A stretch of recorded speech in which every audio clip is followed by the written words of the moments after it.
जय गिरिराज, जय आदिनाथ, जय गुरुदेव।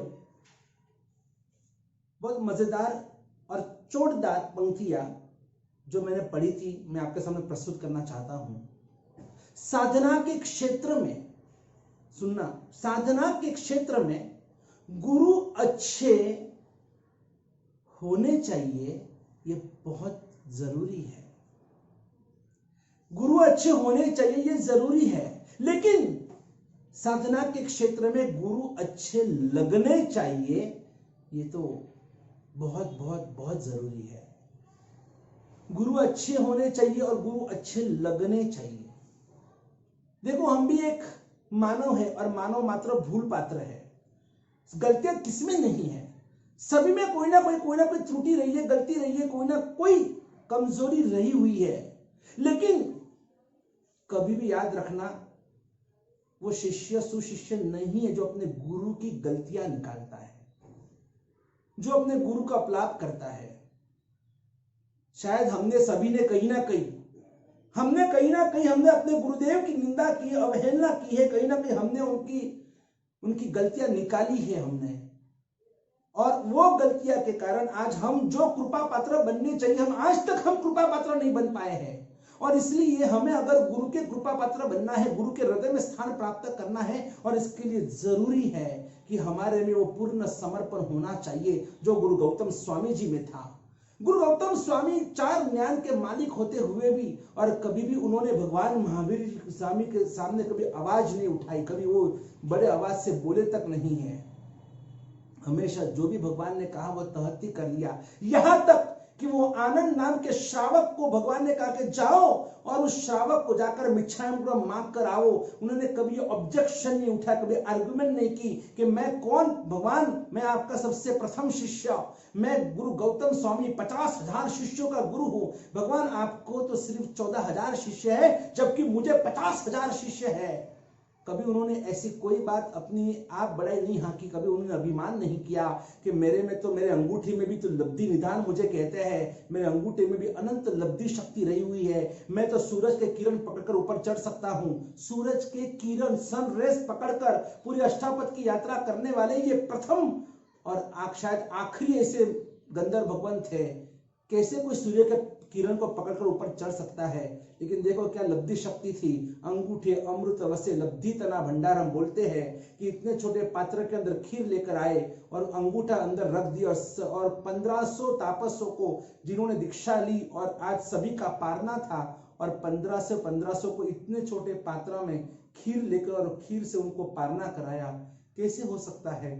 तो ऐसे लब्धि शक्ति के निधान गौतम स्वामी महाराजा भी, कभी उन्होंने अपने गुरु के सामने कभी भी आर्गुमेंट नहीं की कि मैं कैसे उस श्रावक को मिच्छामृत मांगू, क्यों मांगू, मेरी ऐसी कौन सी गलती हो गई। बस मेरे प्रभु ने कहा जाओ और आपकी ये गलती थी, आपको मिच्छामृत मांगना चाहिए, कोई बात नहीं। और वो गुरु गौतम स्वामी जी एक बालक बनकर और पहुंच गए, आनंद श्रावक को जाकर मिच्छामृत मांग लिए। ये सरलता थी, ये समर्पण भाव था कि मेरे गुरु ने कहा दैट्स ऑल, इसके आगे no choice and no voice नहीं, मेरी कोई इच्छा नहीं, मेरी कोई चॉइस नहीं, मुझे कोई आवाज उठाना नहीं है। जो कहा वो तहत्ती, जो कहा वो तहत्ती।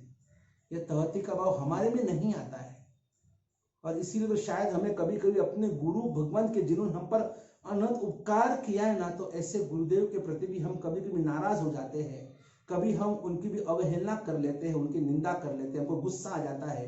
अपने गुरु के ऊपर कभी गुस्सा कोई करता है क्या?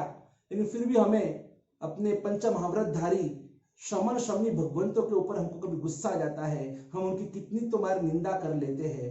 तो ऐसे व्यक्ति कभी जैन शासन में प्रवेश उनका संभव ही नहीं है। जो देव और गुरु का अपमान करते हैं उन्हें कैसे मोक्ष उनको सद्गति कभी मिल नहीं सकती है, उनको कभी भी जिंदगी में कभी भी उनको सुख शांति कभी नहीं मिल सकती है। और इसीलिए हमको सावधान रहना है। पूज्यपाद गच्छाधिपति दौलत सागर सुरेश्वर जी महाराजा में ये गुण था कि वो हमेशा वो अपने गुरु के प्रति समर्पित थे। उन्होंने कभी किसी का भी अपमान नहीं किया, कभी किसी का अवहेलना नहीं की। हमेशा उन्होंने सत्य को साथ दिया है और सत्य के पक्ष में रहकर, और उन्होंने सभी गुरु भगवत वडीलों की हर आज्ञा को शिरसाबंद किया है ना। और उसी का ये परिणाम है कि एक पटेल कुल में जन्म लेने वाला व्यक्ति, एक अजय व्यक्ति 19 साल की उम्र में, कि जिसको नौकार से अधिक कुछ भी नहीं आता था, और ऐसा व्यक्ति दीक्षा लेकर आज 45 आगम के ज्ञाता बन गए। इतने बड़े विद्वान हमारे गच्छाधिपति कि आज 45 आगम, कितनी बार उन्होंने आगमों का स्वाध्याय किया, और आज कहते हैं ये हमारी हलती चालती लाइब्रेरी है। उनको अभी तो समझो उम्र 100 साल की हो गई। कभी जाकर बैठो, आप सूरत में विराजमान पूज्य श्री के पास कभी जाकर उनको वंदना कर बैठो, उनको पूछो उनको कितना पुराना कितनी बातें उनको याद है आज की तारीख में, कौन से आगम में क्या लिखा है, कौन से पन्ने पे क्या लिखा है, और क्या उनको उपस्थित नहीं है। हमने सबने उनका अनुभव किया है, जिन्होंने नजदीक से उनको देखा है उन सभी ने ये प्रैक्टिकली अनुभव किया है। गच्छाधिपति ने एक बार किसी को देख लिया ना, 50 साल के बाद भी उनको वो चेहरा याद रह जाता है कि नहीं, हम इस जगह पर, इस दिन, इस तिथि के दिन, इस गांव में हम मिले थे, इतने बजे हम मिले थे। इतना उनको शार्प उनका दिमाग है। और इसलिए मैं कहता हूं ये सब किसके प्रभाव से, तो गुरु के प्रति समर्पण भाव के प्रभाव से। सभी गुरुदेव के अंतर में उनका स्थान था, और वही सदगुरु के आशीर्वाद उनको जो प्राप्त हुए, और उसी आशीर्वाद से आज दिग दिगंत में गच्छाधिपति श्री की कीर्ति 10 दिशाओं में व्याप्त हो चुकी है। और इसलिए ऐसे गच्छाधिपति श्री को देखकर हम भी अपने गुरु के प्रति समर्पित होंगे। गुरु सारा होवा જોઈએ એ જરૂરી છે, પણ गुरु सारा लागवा જોઈએ એ વધારે જરૂરી છે। गच्छाधिपति जितने कोमल है उतने स्ट्रिक्ट भी है। जिनको डर लगता है उनको डर भी लगता है, क्योंकि वो कभी भी गलत को साथ कभी नहीं देते। और जहां गलत है, जहां पर कुछ ना कुछ गड़बड़ घोटाले है, वहां पर हमेशा सिंह गर्जना करते रहते हैं। और इसलिए कई लोगों को शायद ऐसे भी मन में होता होगा कि गच्छाधिपति कितने स्ट्रिक्ट है, कितने कड़क है, लेकिन ऐसे कड़क लोग ही आज हमारे अच्छे के लिए, हमारे भविष्य के लिए जरूरी है। छड़ी वागे छम छम ने विद्या आवे घम घम।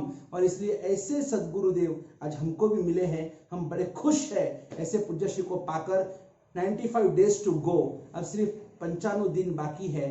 चलिए हम तैयारी करते हैं पूज्य गच्छाधिपति श्री के गुण गाथा, उनके जीवन गाथा को सुनते सुनते सुनते सुनते हम एक एक मुकाम, एक एक माइलस्टोन आगे बढ़ते जाते हैं। और एक दिन वो दिन हमारे नसीब में देखने को मिलेगा कि जब हमारे गच्छाधिपति 100 साल के हो।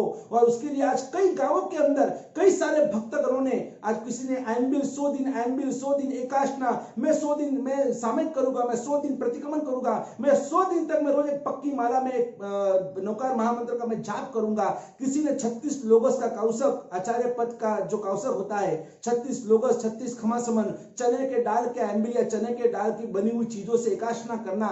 ऐसे कई लोगों ने इतने अद्भुत आयोजन और इतने अद्भुत आराधना अनुष्ठान के अंदर सभी ने आज अपनी नैया झुकाई है।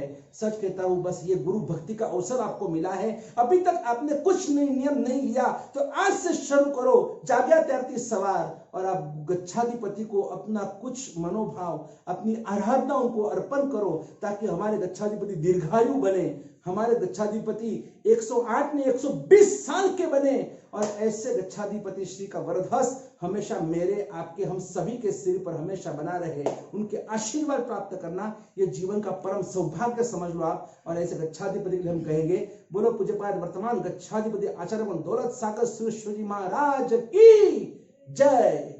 बस ये जय जयकार 10 दिशाओं में हम गुंजित करेंगे। जय गिरिराज, जय आदिनाथ, जय गुरुदेव। जुड़िए परम भक्त परिवार से और सब्सक्राइब कीजिए विराग क्रांति वाणी चैनल को और बेल आइकन दबाइए।